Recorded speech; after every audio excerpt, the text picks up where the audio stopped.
BNP একমাত্র দল যার হাতে গণতন্ত্র, ভোটাধিকার এবং মানবাধিকার নিরাপদ, এমন মন্তব্য করেছেন বিএনপি কেন্দ্রীয় কমিটির সাংগঠনিক সম্পাদক শামা ওবায়েদ।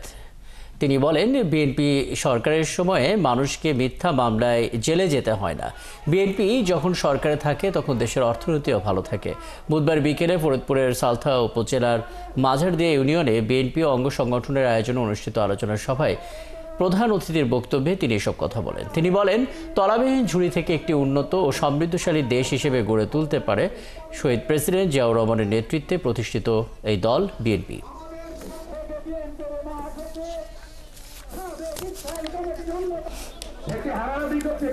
এই